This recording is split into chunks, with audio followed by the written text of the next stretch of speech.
ওই মনিরুল হক সাহেবের দাড়ি আমি মনে করি নবী সাল্লাল্লাহু আলাইহি দাড়ি না, ওটা রবীন্দ্রনাথ ঠাকুরের দাড়ি। আমি মনে করি ওনার টুপি এটা নবী আলাইহিস সালাতের টুপি না, এটা ইহুদিদের টুপি। আর আমি মনে করি ওনার পোশাক এটা সুন্নতি পোশাক নয়, এটা খ্রিস্টান পাদ্রীদের পোশাক। কিন্তু উনি বোরখার বিরুদ্ধে কথা বলার কারণে মুফতিদের কাছে ফতুয়া জিজ্ঞাসা করা উচিত ওনার ঈমান আছে কি নাই। ইদানিং দেখলাম সংসদে সেই দাড়িওয়ালা, বিশাল দাড়িওয়ালা, টুপিওয়ালা, পাঞ্জাবিও পড়ছে বেচারা, ধবধবে সাদা দাড়ি, বোরখার বিরুদ্ধে কথা বলেছেন, পর্দার বিরুদ্ধে কথা বলেছেন। বেচারার নাম মনিরুল হক। আমি তো ওনাকে দেখে ভাবতাম একজন ভালো লোক, ইসলাম প্রিয় লোক,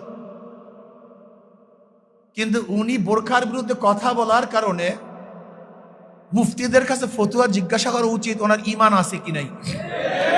আমার যতটুকু তাহকিক, আল্লাহ পাকের কোন বিধানের বিরুদ্ধে কেউ যদি কথা বলে, ঘৃণা করে, অপছন্দ করে, কেউ যদি অপছন্দ করে, ঘৃণা করে আল্লাহ পাকের কোন বিধানকে, সাথে সাথে বেঈমান হয়ে যায়, সে আর মুসলমান থাকে না। আমি জনাব তারেক সাহেবকে বলবো, আপনি সতর্ক থাকুন। আপনাকে বিতর্কিত করার জন্য